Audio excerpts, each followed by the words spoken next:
ఇక డీటెయిల్స్ లోకి వెళ్తే ఆకలితో ఉన్న వారికి అన్నం పెడితే మంచి జరుగుతుందని తన తల్లి నరసమ్మ చెప్పిన మేరకు ప్రతినిత్యం ఆసుపత్రుల వద్ద అన్నదాన కార్యక్రమాన్ని తన సొంత పురోహితంతో వచ్చిన డబ్బులతో అన్నదానం చేయడం జరుగుతుందని నరసమ్మ చారిటబుల్ ట్రస్ట్ వ్యవస్థాపక అధ్యక్షుడు త్రినాథరావు శర్మ అన్నారు.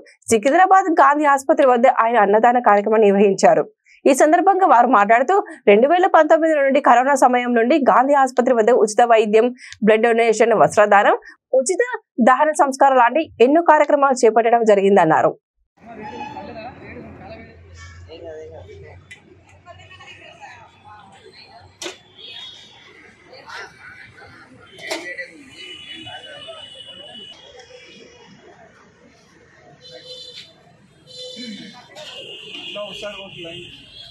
लेके उधर चल जाओ।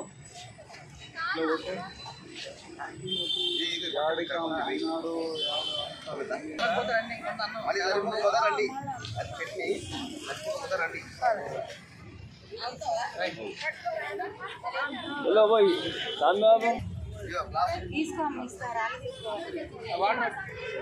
अरे चलने का जरूर है भाई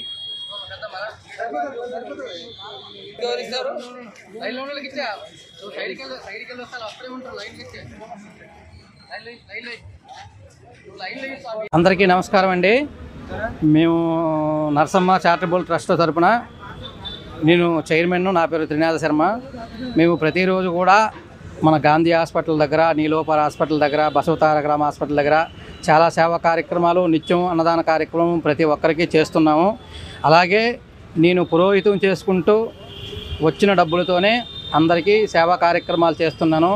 అలాగే మేము చాలా కష్టాల్లో ఉండి మేము ఎంత ఇబ్బంది పడ్డామనేది మాకు తెలుసు. మా అమ్మగారు ఇప్పుడు కూడా చెప్పేవారు, ఆకలితో ఉన్న వాళ్ళకి అన్నదానం చేస్తే చాలా మంచి జరుగుతుంది, ఆ అన్నదానం వల్ల మనకి మా పిల్లలకి చాలా మంచి జరుగుతుందని చెప్పారు. అందువల్ల నేను ఆ కార్యక్రమాన్ని తలపెట్టాను.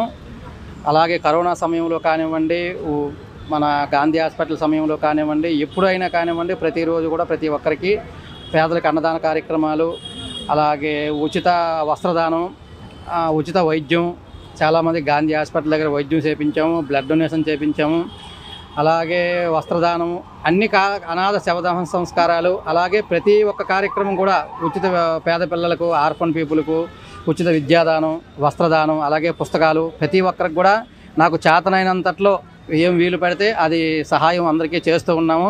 ఇంతవరకు ఫండింగ్ అయితే మాకు ఏమీ రాలేదు. ఎవరిని మేము అడగాలనుకున్నా కానీ ఏ విధంగా వెళ్ళాలో మాకు తెలియలేదు. అందుకని ఇంతవరకు కూడా ఏమీ రాలేదు. అందుకని నేను నా కష్టార్జితంలో వచ్చేదే సేవా కార్యక్రమాల్లో ప్రతి ఒక్కరికి కూడా మేము సేవ చేస్తున్నాము.